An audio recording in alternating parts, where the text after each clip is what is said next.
দুর্যোধন একবার কপটতার সাথে পঞ্চপাণ্ডবের সব সম্পত্তি হরণ করেছিলেন।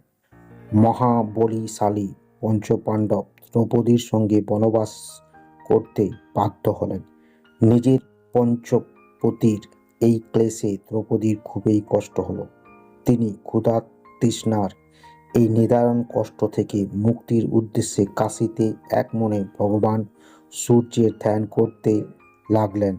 দ্রৌপদীর আরাধনায় তুষ্ট ভগবান অংশুমালী প্রকট হয়ে তাকে ইচ্ছামতো বর নিতে বললেন। দ্রৌপদী বললেন, প্রভু, যদি আপনি প্রসন্ন হয়ে থাকেন তবে বিপদকালে আমাদের আহার সমস্যার সমাধান করুন। ভগবান সূর্যদেব দ্রৌপদীকে ঢাকন সহ একটি কলসি ও পাত্র দিয়ে বললেন, এই ভামিনী, যতক্ষণ পর্যন্ত তোমার আহার সমাপ্ত না হবে ততক্ষণ পর্যন্ত যত ভোজনার্থী তোমার কাছে আসবে সকলেই অক্ষর পাত্রের আহারে তৃপ্ত হবে। তোমার ভোজনের পরে এই পাত্র খালি হয়ে যাবে। তোমার আরাধনায় তুষ্ট হয়ে আমি তোমাকে আরও একটি বর দিচ্ছি। যে মানুষ কাশীক্ষেত্রে বিশ্বনাথের দক্ষিণ পার্শ্বে স্থিত আমাকে অর্থাৎ দ্রৌপদাদিত্যকে দর্শন ও আরাধনা করবে, সে ক্ষুধা তৃষ্ণার কষ্ট থেকে মুক্তি হবে।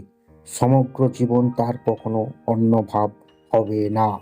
পাপিষ্ঠ দুর্যোধন যখন ভগবান সূর্যদেবের নিকট দ্রৌপদীর অক্ষয়পাত্র রূপ পরলাভের কথা জানতে পারলেন, তখন তিনি পাণ্ডবদের কষ্ট দেবার এক নতুন উপায় ঠিক করলেন। দুর্বাসা মুনি একবার দুর্যোধনের নিকট উপস্থিত হলেন ও দুর্যোধন তাকে নানা উপচারে সেবা করলেন।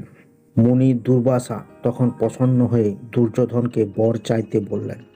দুর্যোধন বললেন, প্রভু, আমরা আপনার কাছে কিছু চাওয়ার নেই, কিন্তু যদি আপনি আমার উপর প্রসন্ন হয়ে থাকেন তবে যেভাবে আপনি আমাকে আপনাকে সেবা করার সুযোগ দিয়েছেন সেভাবে পাণ্ডবদের আপনি আপনাকে সেবা করার সুযোগ দিন।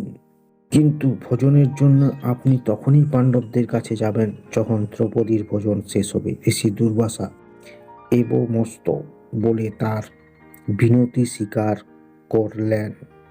অতঃপর একদিন দুর্বাসা মুনি পাণ্ডবদের কাছে গেলেন ও বললেন যে আমি এখন স্নানে যাচ্ছি, ফিরে এসে আমার 10,000 শিষ্যর সাথে তোমাদের এখানে আহার গ্রহণ করব। পঞ্চপাণ্ডবের সাথে দ্রৌপদীর চিন্তায় ডুবে গেলেন, কারণ তারও আহার গ্রহণ শেষ হইয়া গিয়েছিল। তিনি তখন সংকট মুক্তির চিন্তায় ভগবান সূর্যরূপী কৃষ্ণকে ডাকতে লাগলেন।